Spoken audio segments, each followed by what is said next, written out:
Hoje nós vamos gravar um vídeo pensando direito sobre um tema muito interessante, um tema até mesmo um pouco polêmico, mas nós não vamos entrar muito nessa questão da polêmica. Nós vamos ser um pouco legalista em relação àquilo que está na lei e vamos aqui fazer menção de uma súmula do STJ em relação ao ato infracional praticado por adolescente.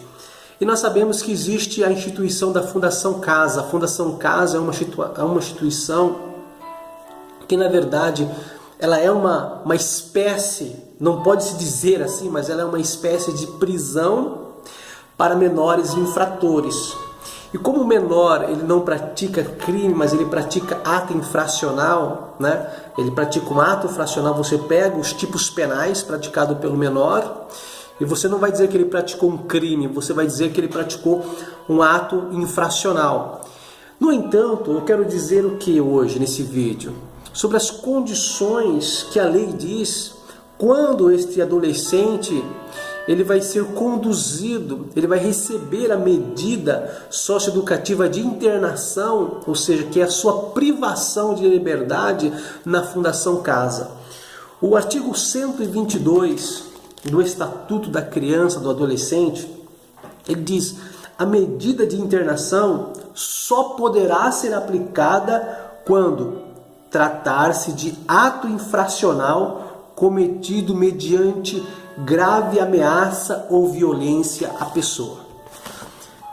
É o primeiro requisito para que a medida de internação seja aplicada a um adolescente.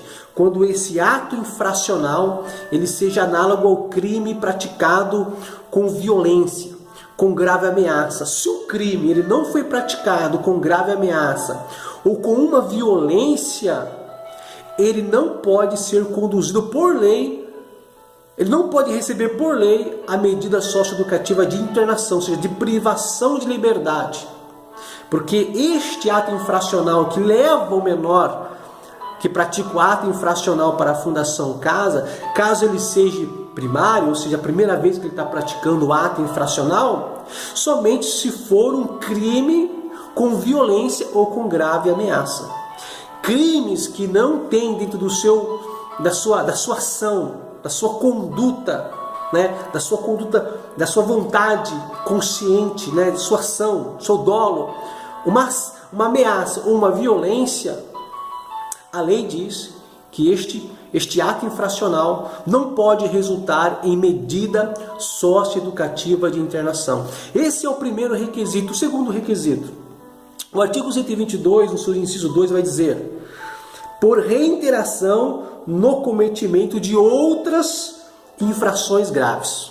Veja bem, então, quando ele pratica um ato infracional com grave ameaça ou violência, ainda que ele seja primário, pode resultar em medida socioeducativa de internação.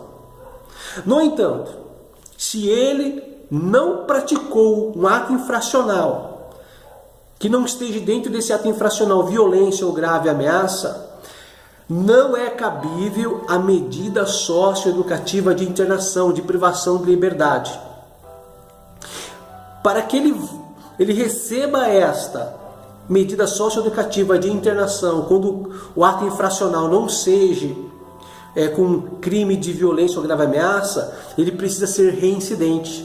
É o que diz o artigo 122, o inciso 2, diz: por reiteração no cometimento de outras infrações graves. Ou seja, porque existem outros atos infracionais que são graves, mas que não são mediante grave ameaça ou violência. Mas eles têm a sua natureza grave. Só que o legislador, ele, baseado nas suas razões e motivos do ECA, porque o objetivo do ECA é proteger o adolescente. Então, como a medida socioeducativa de internação é medida excepcional, ela deve ser aplicada quando o menor praticar ato infracional com violência ou grave ameaça, ou quando não houver violência ou grave ameaça, há uma reiteração nesse ato infracional. É o segundo requisito. E o terceiro requisito está no inciso 3º, que diz: por reiteração no cometimento de outras infrações graves, por descumprimento reiterado e injustificável de medida anteriormente imposta. Então nós temos 3 requisitos para que a medida socioeducativa de internação, de privação de liberdade do menor, ela seja aplicada. A medida socioeducativa, ela é uma medida excepcional, então ela deve ser aplicada quando o menor praticar um ato infracional, sendo primário, com violência ou grave ameaça, pode resultar na internação. Quando houver uma reincidência em atos infracionais que não sejam com grave ameaça ou violência, ou quando ele reiteradamente, veja bem, no descumprimento reiterado e injustificável da medida anteriormente imposta. Ou seja, então, para que haja uma medida socioeducativa de internação do menor, nesse terceiro requisito, é preciso um descumprimento, mas que seja reiterado. Ou seja, esse descumprimento descumpriu, houve uma exortação, houve uma intimação porque houve um descumprimento, então ele volta a descumprir e não justifica, ou seja, injustificável. Então pode resultar na internação.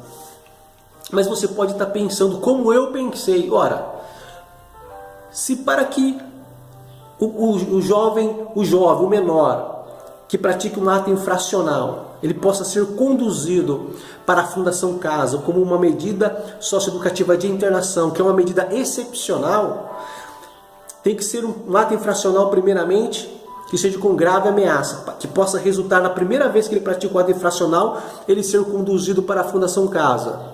Segundo, se não houver a grave ameaça ou a violência, tem que haver uma reiteração, tem que haver uma reincidência. Ou quando descumpre alguma medida anteriormente imposta que não seja a internação. Aí você pode estar pensando, e o tráfico de droga? O ato infracional análogo ao tráfico de drogas, praticado por menor.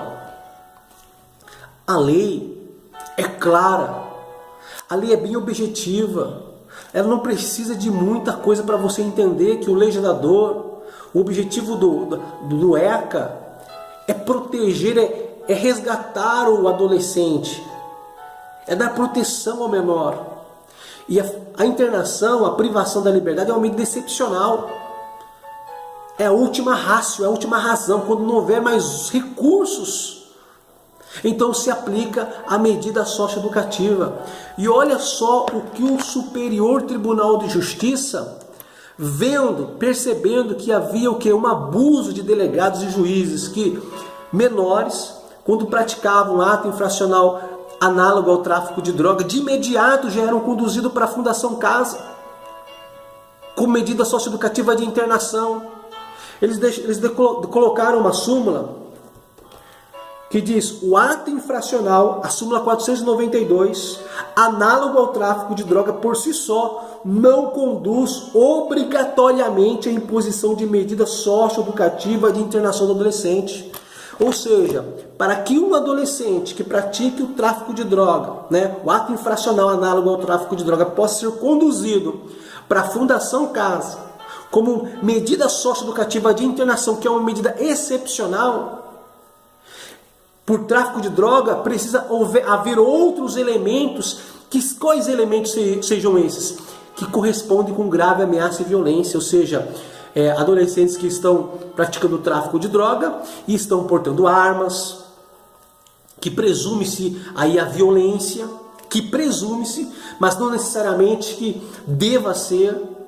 Mas ele já começa a alegar que tem que haver outras condições, ou elementos maiores dentro desse contexto para que o menor seja conduzido à Fundação Casa como a medida socioeducativa de internação.